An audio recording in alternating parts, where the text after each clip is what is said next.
지난 주말에 미국 전역에서 비행기가 한 5천 편 이렇게 결항됐다고 합니다. 주로 이제 애틀란타나 덴버, 달라스, LA 같은 대도시 거점 도시에 있는 공항에서 주로 결항됐다고 해요. 그러면서 이제 추석 연휴를 저희가 눈앞에 두고 있는데, 추수감사절 연휴를 눈앞에 두고 있는데, 그때도 아마 항공 대란이 일어날 수 있겠다라는 우려를 하는 소식들이 있습니다. 네, 이런 경우를 대비하기 위해서는 항공권을 끊을 때 서드 파트 여행사를 통해서 구매하는 것이 아니라 해당 항공사에 직접 이렇게 구매를 하거나 아니면 환불, 리펀드가 되는 티켓을 구입하는 게 지혜롭다라고 할 수 있겠죠. 어떤 사람이 이렇게 이제 항공권을 구입할 때 지혜롭게 리펀드가 되는, 환불이 되는 티켓을 구매를 했어요.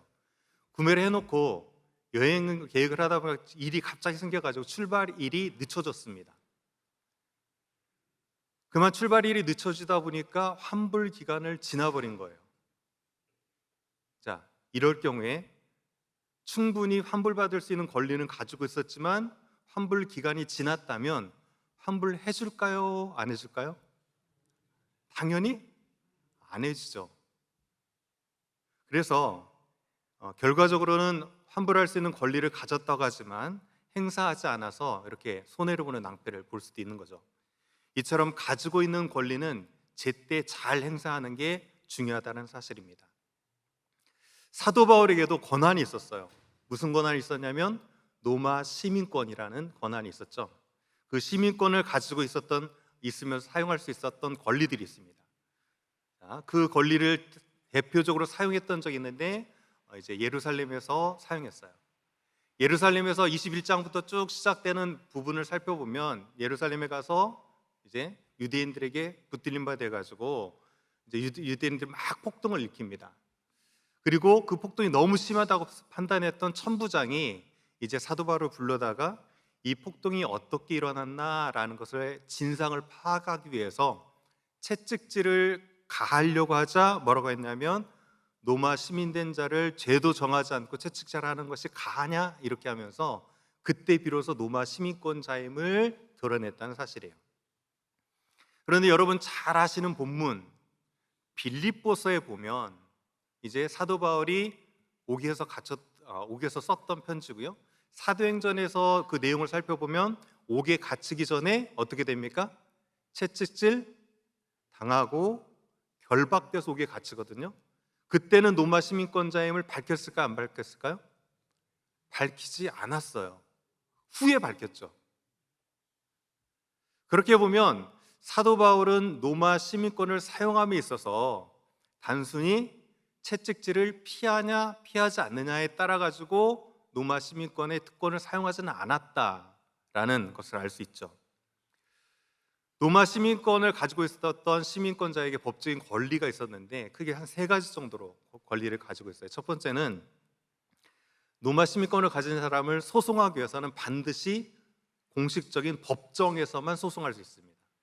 그리고 나서 두 번째 권한은 범죄가 엄격한 심의를 통해 가지고 정죄로 꽝꽝꽝 죄가 정해지지 않으면 어떤 형벌도 내릴 수가 없어요. 이 두 번째 권한이고, 끝으로 한 가지 더 큰 권한이 있다면 유죄 판결을 받아도 로마에 상수할 수 있는 상수권을 가지고 있어요. 이렇게 큰 세 가지 권리가 있을 수 있는데 오늘 여러분이 읽었던 사도행전 26장에는 로마 법정 가이사에게 상수하는 문제를 좀 다루고 있습니다. 그런데 이 로마 가이사에게 상속권을 사용하는 이 부분을 봐도 조금 이상하다라고 느끼는 점들이 있을 수 있습니다. 오늘 본문 이제 30절을 잠깐 보시죠. 왕과 이렇게 했는데 여기서 왕은 헤롯 아그리파 2세를 뜻합니다. 왕과 총독, 즉 베스트 총독과 버니게와 그 함께 앉은 사람들이 다 일어나서 물러가 서로 말하되 이 사람은 사형이나 결박을 당할 만한 행위가 없다라고 하면서 어떻게 얘기하냐면 이에 아그리빠가 베스도에게 이르되 이 사람이 만일 가이사에게 상소하지 않았더라면 석방될 수 있을 뻔하였다 아니라 이렇게 돼 있어요. 무슨 얘기냐면 로마법상 이 사람을 살펴보니까 결박되거나 사형될 만한 사용할 만한 어떤 범죄의 기록도 찾을 수 없다. 그럴 만한 행위가 전혀 없다는 거죠. 그렇다면 만약에 바울이 로마의 황제 가이사에게 상소하지만 않았어도 어떻게 된다고 그랬죠? 우리가 충분히 석방시키고 풀어줄 수 있을 뻔했다라는 얘기를 합니다. 그런데 과연 이 바울이 로마에게 상소하는, 가이사에게 상소를 언제 했는가라는 시점을 보면 조금 더 의문점을 품을 수 있어요. 실은 베스도가 지금 총독으로 있을 때 상소권을 발휘하긴 했지만 그가 처음 가이사랴에 내려갔을 때는 베스도가 총독이 아니었고 전임자였던 벨릭스라는 사람이 총독이었어요. 자, 이 벨릭스의 임기 기간을 알 수 있는 구절이 사도행전에 나오는데 24장 27절입니다. 이렇게 돼 있어요. 이태가 지난 후 부르기오 베스도가 벨릭스의 소임을 이어받았다라는 표현이 나오죠.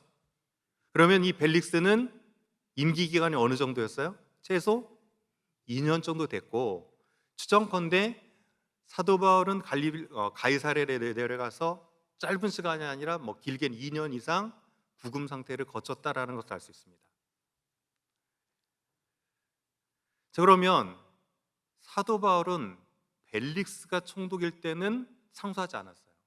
쉽게 표현하면 임기 기간 한 2년 가지고 있었던 이제 벨릭스 때는 신문을 받으면서도 상소하지 않았고, 하필 베스도 때 상소했다는 거예요. 그럼 우리가 생각할 수 있는 것은 왜 처음에 2년간은 상소하지 않았을까? 처음부터 딱 잡혔을 때 신문 당하자마자 나는 로마의 가이사에게 상소한다라고 했으면 2년의 시간을 구금당하지 않을 수도 있었거든요. 그리고 로마 법에 따르면 자기에게 범죄함이 없다는 것을 사도 바울은 알았을 거예요.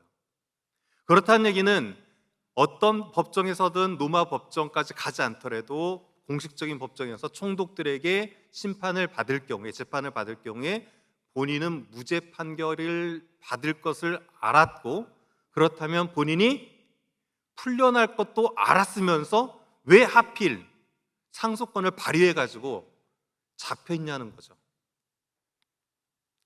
그래서 어찌 보면 사도 바울이 구금당했던 2년은 시간 낭비한 것처럼 보일 수 있고요. 더불어서 가이사에게 상소했던 그 상소권을 사용하는 것마저도 그의 발목을 잡은 결정적인 실수인 것처럼 비춰질 수 있습니다.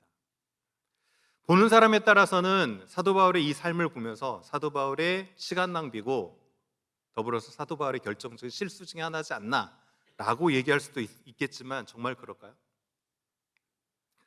사도 바울이 예루살렘에서 이제 자기 자신을 변호했던 적이 있거든요. 21장부터 보면 실은 21장부터 26장까지 긴 6장의 내용은 전부 사도 바울이 자신을 변호하는 측면이에요. 그런데 예루살렘에서는 주로 유대 군중들하고 유대 종교 지도자들인 사내들인 공의회에서 자신을 변호했어요. 근데 가이사랴에서부터는 조금 분위기가 확 바뀝니다. 왜냐하면 실은 가이사랴는 헤롯 대왕이 로마하고 잘 이어놓기 위해서 정치적으로 만든 도시가, 인공 항구 도시가 가이사랴거든요. 가이사랴를 가보시면 어떻게 되냐면 로마화된 도시예요. 이스라엘 땅에 있는데 로마화된 도시로 로마인들이 즐겼던 원형극장, 그 다음에 전차 경기장, 궁전, 심지어는 사우나 시설, 여러 가지 신전까지도 로마화해서 만든 도시가 가이사랴고, 그렇기 때문에 로마 군들이 이제 유대 지역으로 배치를 받으면 주로 자기 턴에만 예루살렘에 올라가 있고 나머지 시간은 전부 어디로 내려와 있을까요? 가이사랴에 내려와 있을 정도로 가이사랴는 로마화된 유대 도시 중에 하나였다는 거죠. 이 지역에 있으면서 이제 사도 바울은 로마의 총독과 같은 지휘자, 그리고 유대에 큰 영향력을 미칠 수 있는 아그리파 2세와 같은 왕들에게 복음을 전할 수 있는, 자기 자신을 변호한다고 했지만 로마 고위층과 지배력을 발휘할 수 있는 왕에게 복음을 전할 수 있는 기회를 자연스럽게 갖게 됐다는 것이죠. 만약에 사도 바울이 자기가 가지고 있었던 권리, 상속권을 사용하지 않고 그래서 무죄가 판결이 되고 그 자리에서 풀려났다면 어떤 일이 펼쳐질까요? 그런 게 훨씬 더 자유롭고 좋아 보일 수도 있겠지만 아마 추정해 보면 그때 당시까지도 이 사도 바울을 잡아 죽이려고 했던 암살단이 활동하고 있었어요. 그렇다는 얘기는 지금 이제 상속권을 발휘하지 않아서 풀려났다면 아마 사도 바울은 여러 차례 생명의 위협을 느꼈거나 그 암살단에 의해서 암살당할 수도 있었겠죠. 오늘 사도 바울을 향한 하나님의 플랜과 계획은 무엇이었을까요? 하나님께서는 사도 바울에게 이렇게 말씀하셨죠. 네가 예루살렘에서 나를 증거했던 것처럼 로마에 가서도 나를 증거해야 하리라 말씀하셨어요. 그런데 내일 본문부터 이어지는 27장부터 이제 살펴보면 사도 바울은 로마 군단의 호위를 받으면서 어디로 향하게 됩니까? 로마로 향하게 된다는 것이죠. 사람의 눈으로 보면 사도 바울이 갖췄던 2년의 시간은 시간 낭비일 것처럼 보일 수 있고 그 다음에 가이사에게 상소하는 바람에 풀려나지 못한 것은 사도 바울의 실수처럼 보일 수 있지만 오늘 사도 바울을 붙들고 계시고 그를 사용하기 원하시는 하나님은 결코 실수가 없는 분인 줄 믿습니다. 이 모든 것은 사도 바울로 하여금 로마에 가서 예수 그리스도를 증거하도록 하시기 위한 하나님의 준비요 하나님의 계획이었는 줄 믿습니다. 이와 마찬가지로 여러분 삶 가운데 왜 이렇게 모든 일이 풀리지 않고 답답하게만 느껴지는가? 내가 이때 이런 실수를 했기 때문에 그것이 결국 내 발목을 잡은 것 아닌가? 라는 생각을 하실 수도 있겠지만 그리고 왜 이 일은 내가 바라지도 않는 일들이 이렇게 턱턱 일어나가지고 내 인생에 걸림돌이 되는가라는 일들이 펼쳐질 수도 있겠지만 하나님께서는 여러분을 붙들고 계시고 하나님께서는 결코 여러분을 손해보게 하시지 않을 것이며 그 하나님은 결코 실수하지 않으시는 하나님이라는 사실이에요. M. 오버톤이라는 목사님이 He makes no mistake 라는 하나님은 실수하지 않으신다 라는 시를 이렇게 적으셨어요. 그분은 위주리에서 아내하고 이제 세 자녀를 두고 목회를 하다가 재밌게 목회를 하다가 넷째를 사모님 임신을 했는데 출산하는 가정 중에 사모님이 소천을 받았어요. 출산하는 가정 중에 자녀도 있고 그 자녀 사모님을 보내면서 지은 시가 바로 앞에 있는 시예요. 제가 한번 읽어드릴게요. 사랑하는 아내와 자녀를 이루면서 그 장례식장 위에서 이런 시를 씁니다. 내가 가는 이 길이 혹 굽어 있더라도 심장이 울렁이고 가슴 아파도 내 마음속으로 여전히 기뻐하는 까닭은 하나님은 실수하지 않으시기 때문입니다. 내가 세운 계획이 혹 빗나갈지 모르며 나의 희망 덧없이 쓰러질 수 있지만 나 여전히 인도하는 주님을 신뢰하는 까닭은 주께서 내가 가야 할 길을 잘 아시기 때문입니다. 차츰차츰 안개는 걷히고 하나님 주신 빛이 뚜렷이 보일 것입니다. 가는 이 길이 온통 어둡게만 보여도 하나님은 결코 실수하지 않으시기 때문입니다. 올해 표어가 여전히 지저솔론인데 이 목사님은 그런 위기와 이 상황 가운데서도 실수하지 않으시는 하나님을 붙들고 여전히 예수 그리스도의 이름만을 붙들면서 신실하게 그 어려움들을 잘 통과하셨다는 것이죠. 여러분 잘 아는 낮에처럼 밤엔 달처럼 이런 찬양 알죠? 그 다음에 가서 제자 삼으라 이런 곡을 지으신 분이 최용독 간사님이신데 그 최용독 간사님이 실은 찬양 사역점에도 불구하고 목소리를 6년 동안 잃고 벙어리가 됐던 적이 있대요. 저도 처음 알았는데 그런데 그 벙어리 기간 6년을 보내면서 이 시를 딱 만난 거예요. 그래서 이 시로 아마 어디서 들어본 시 같은데 라는 생각을 하시는 분이 계실 건데 이 시로 복음송을 만들었어요. 그리고 하나님은 실수하지 않으신다네 라는 복음송을 만들어내셨죠. 때로 정말 원하지 않고 가장 큰 아픔인 배우자를 잃는 아픔 가운데서도, 때로는 주의 일을 위해 하기 위해서 내게 선물로 주셨던 귀한 은사인 목소리를 잃은 그런 상황 가운데서도 이 믿음의 사람들은 하나님을 원망하기보다는 하나님은 특별히 나를 향한 내가 알지 못하는 계획을 가지고 계실 것이다, 하나님은 신실한 분이시오, 하나님은 실수하지 않으시는 분이시다라는 이 믿음을 가지고 믿음으로 걸어가 승리하셨다는 것이죠. 사랑하는 베델 성도 여러분, 모든 것이 현실적으로 멈춰버린 것 같고 시간이 지연되는 것처럼 보일지라도 합력해서 선을 이루시는 하나님께서는 믿음으로 걸어가는 자들에게 결코 손해보게 하시지 않을 줄 믿습니다. 다 이해되지 않고 내가 원하는 바가 아닐지라도 우리를 강하고 의로운 오른손으로 붙들고 계시는 하나님께서는 우리를 사용하셔서 영광 받으시는 것을 기뻐하시기 때문에 결코 우리 인생 가운데 실수하지 않으실 줄 믿습니다. 이 사실을 믿습니까? 예, 할렐루야. 그렇다면 이제 모든 것이 이렇게 하나님의 손 아래, 하나님의 계획 아래 있었지만 2년 정도 구금된 그 시간 가운데 갇혀버리고 멈춰버리고 같은 답답한 시간 가운데 사도 바울은 그 삶을 어떤 태도로 어떻게 살아갈 수 있었을까요? 자, 오늘 변명하는 장면을 보면서 사도 바울이 이런 삶의 태도를 가지고 그 시간들을 잘 통과했구나라는 것을 알 수 있습니다. 자, 26장 24절 다 같이 한번 읽어볼까요? 시작. 바울이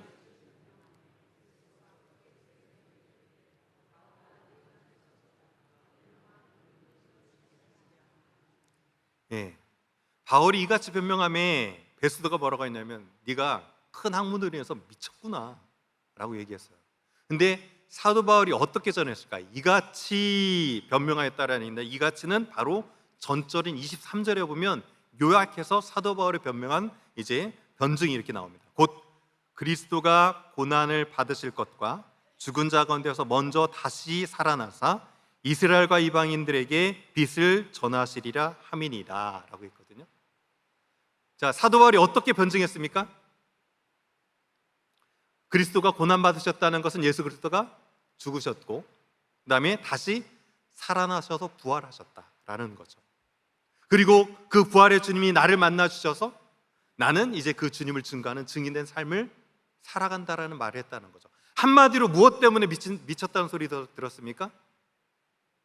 예수 그리스도의 복음을 증거하다가, 주의 십자가 부활하심을 증거하다가 너 미친 것 아니야? 라는 소리를 들었다는 거죠. 오늘 실은 그 일일 멕시코 단기 선교팀이 가도록 딱 준비되어 있었거든요. 근데 비가 이렇게 많이 오는 바람에 이제 다음으로 이렇게 연기하게 됐습니다. 그쪽은 배수 시설이 너무 안 좋기 때문에. 그런데 만약에 단기 선교를 나갔어요. 내가 그동안 열심히 복음을 훈련해가지고 그들의 언어로 열심히 최선을 다해서 복음을 증거했어요. 보니까 그 사람도 잘 들어주는 것 같아. 다 듣고 나더니 하는 말이 딱 큰 소리로 뭐라고 하냐면 너 미쳤어! 이러는 거야. 이 중에는 이제 전도폭발 훈련을 받고 계시는 분도 계실 건데, 전도폭발 훈련을 잘 받아서 대상자를 만나서 열심히 기도하는 마음으로 함께 기도를 받으면서 열심히 복음을 증거했어요. 다 듣더니 당신 미친 거 아니에요? 라고 얘기했다면 여러분은 어떨 것 같습니까? 미쳐버릴 것 같지 않으세요? 그런 얘기를 들으면? 자, 그런데 그때 반응을 한번 보세요. 25절 사도 바울은 이렇게 반응했어요. 바울이 이르되 베스도 각하여 라고 했는데, 이 각하여는 가장 탁월한 분이여 라는 극존칭이에요.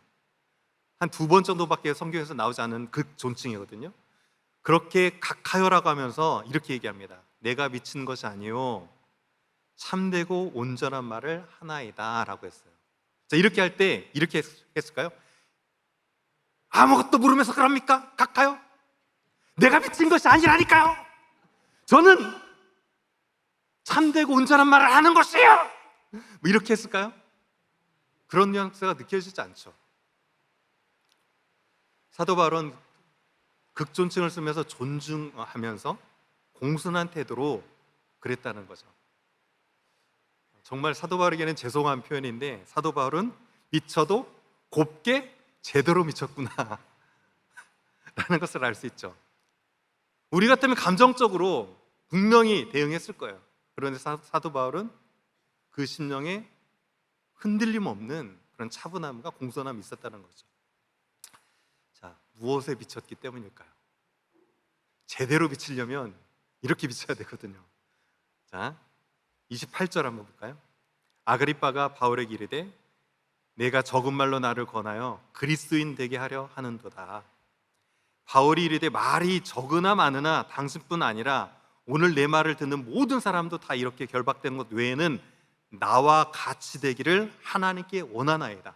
여기서 원하나이다 라는 것은 단순히 바라다 원한다는 뜻 이상으로 하나님과 더해지면 기도하다는 뜻이에요. 그는 오로지 무슨 생각밖에 안 했어요?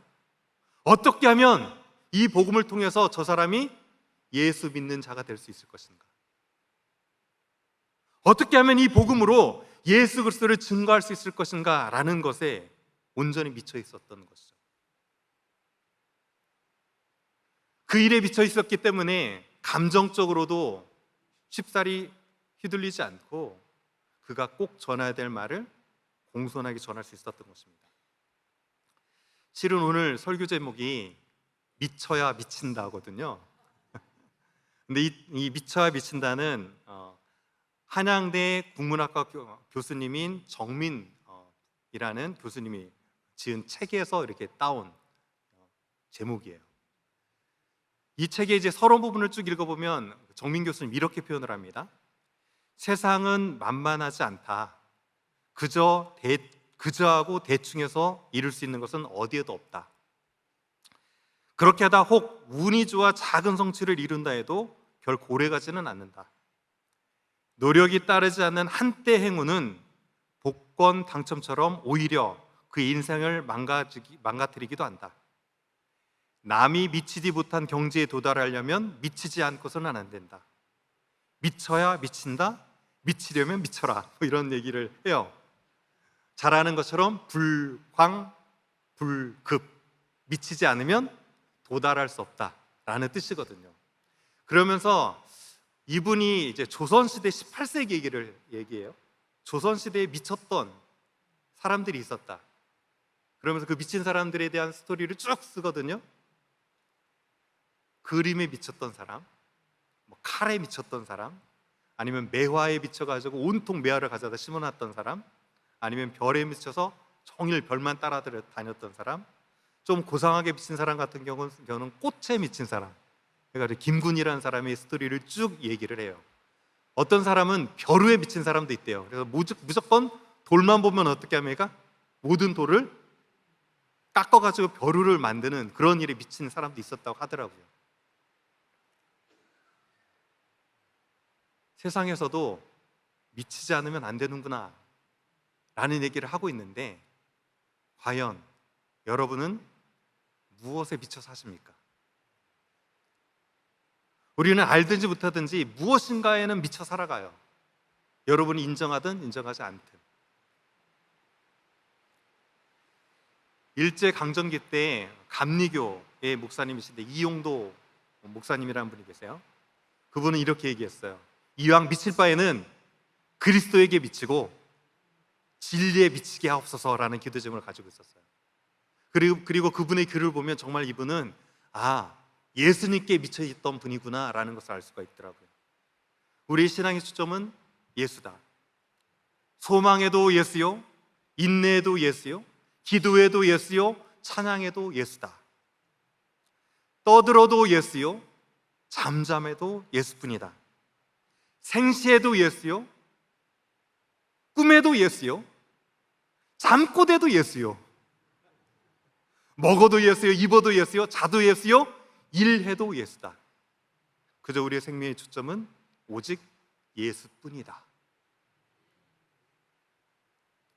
오늘 부활하셨던 예수 그리스도를 만났던 사도 바울은 그 예수님께 미쳐서 복음으로 예수 그리스도를 증거하는 삶을 살아갔습니다.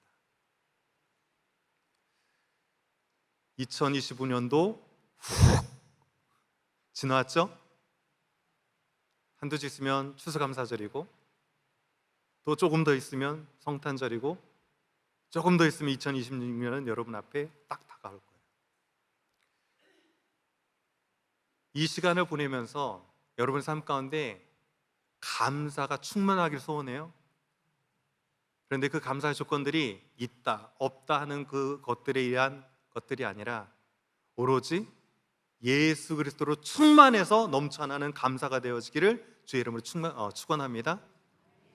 예수로 충만한 연말 보내면서 내가 내 마음에 흐뭇함이 있고 따뜻함이 있고 보람이 있는데, 다른 것 때문에 올 한 해가 보람됐던 것이 아니라 여전히 지저스 웰런을 외치면서 나는 예수님밖에 없습니다, 예수로 충만하기를 소원합니다 라는 믿음으로 달려온 이 길 가운데 주님께서 함께해 주셨고, 그 주님으로 인해서 감사함으로 그 심령이 따뜻할 수 있는 예수 충만한 2025년 한 해를 마무리할 수 있는 그런 귀한 은혜가 있기를 주의 이름으로 간절히 축원드립니다.